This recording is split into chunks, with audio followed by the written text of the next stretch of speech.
Welcome to the deep dive. Today, we're taking a necessary deep breath, I think, before jumping into something that sounds, well, maybe a bit dry. Administrative oversights. Yeah, specifically provider credentialing in therapy clinics, DAC-PT, OTSLP.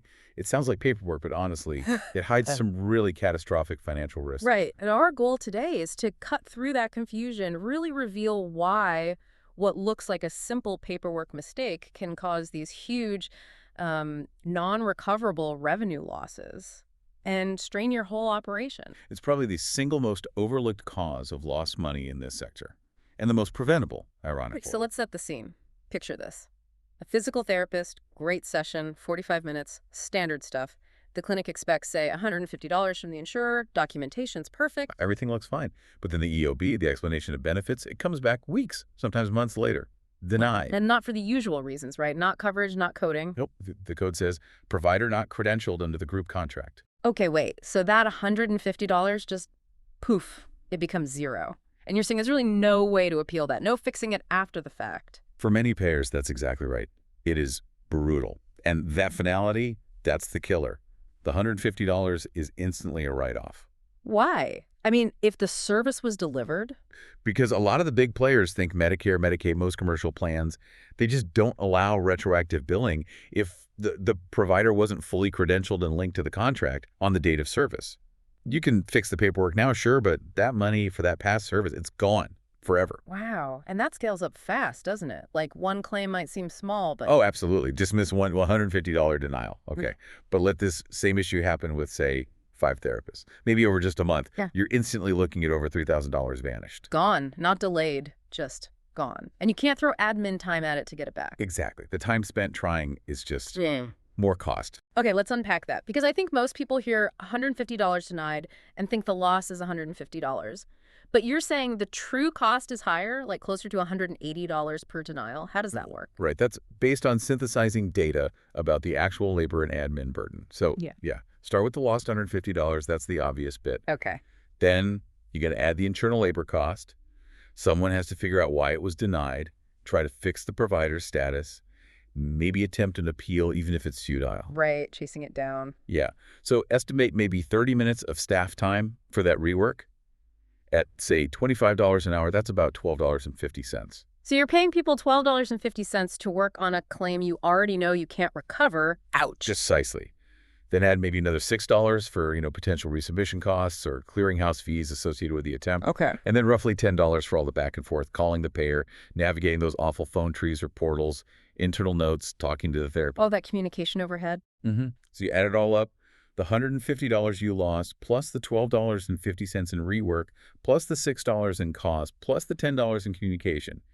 You land right around $178.50. That's the real hit per denial. So if that mistake happens just 10 times, maybe one therapist has a couple of visits slip through before anyone notices, you're already at nearly $1,800 down the drain. Exactly. And it's not just a hypothetical.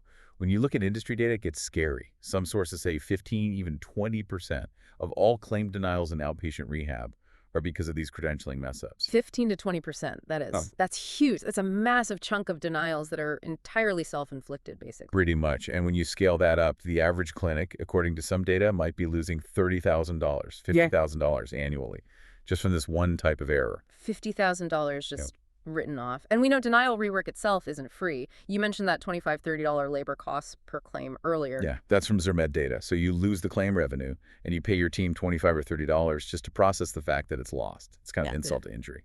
It really is. So if it's this costly and apparently this common, why is it so absolute? Why can't payers just backdate it once the paperwork is fixed? Yeah, it boils down to the contract rules. The AAPC actually put it really well. Denials from credentialing are the most preventable and least recoverable losses a clinic can face. Least recoverable. That's the key phrase. It is, because the payer's effective date is like a line in the sand.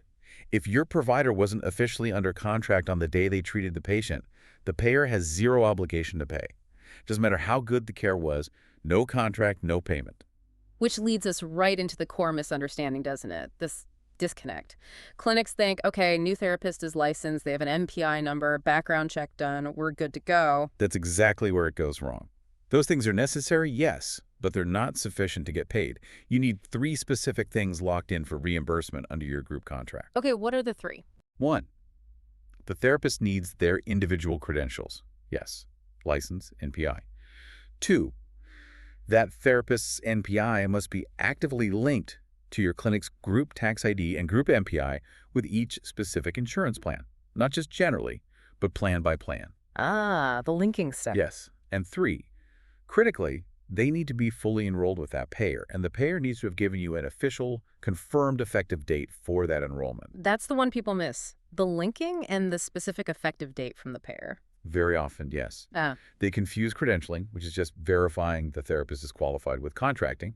Contracting is the legal agreement that says, yes, we will pay you, Clinic XYZ, for services rendered by this specific provider, starting on this date according to these terms. You absolutely need both. and without that contracting piece, specifically the effective date. No payment. Okay, let's make this real. There's a case study from Becker's Hospital Review you mentioned. Right. This really highlights the scale. An outpatient PTOT clinic, they hired 2 new therapists, did all the initial stuff, licenses, NPIs registered, looked good, but they missed linking them properly to the clinic's main Blue Cross Blue Shield group contract. Just that one payer, that one step. Okay, so what happened? Over just 8 weeks, those 2 therapists provided services that billed out to around $12,000 under that BCBS plan. $12,000. Yep, and every single claim was denied. For 8 weeks straight, provider not credentialed under the group. Wow, and $12,000. That's not small change for an outpatient clinic. No, the report said it was about 3% of their entire annual revenue gone in just 2 months. Yeah. Because of one administrative slip-up for one payer. And the conclusion was basically tough luck. Essentially, yes. Until that health plan formally gives you that effective date for those providers, any claims you submit are just going to be denied. You have to write them off. You can't even really hold them effectively because the date of service already passed. It makes you wonder how often clinics are bleeding revenue like this for weeks or months before someone even spots the pattern in the denials. That's the frightening part. It often takes until someone runs a denial report and goes, huh, why are all of Dr. Smith's claims for payer X getting kicked back? By then, thousands could already be lost. Okay, so we've talked about the direct financial hit, the lost revenue, the admin costs. But there's another cost, isn't there? A sort of hidden one that hits future revenue, the patient experience. Oh, absolutely. This is huge, and maybe even more damaging long term. Think about it from the patient's perspective. Right. They come in, you tell them, yes, we take your insurance, they get care, they trust you. Then weeks later, they get a confusing letter from their insurance company saying the claim was denied because the provider wasn't in the network or wasn't credentialed. And who do they call? Furious, not the insurance company. Exactly. They call your clinic, confused, angry, feeling misled. Why did you tell me you took my insurance if this wasn't covered? And that trust is just shattered. Completely. And what happens then? Best case, they're annoyed. Worst case, they refuse to pay the bill you might try to send them, creating collection headaches. But even more likely, They don't come back. they don't come back. They don't finish their plan of care.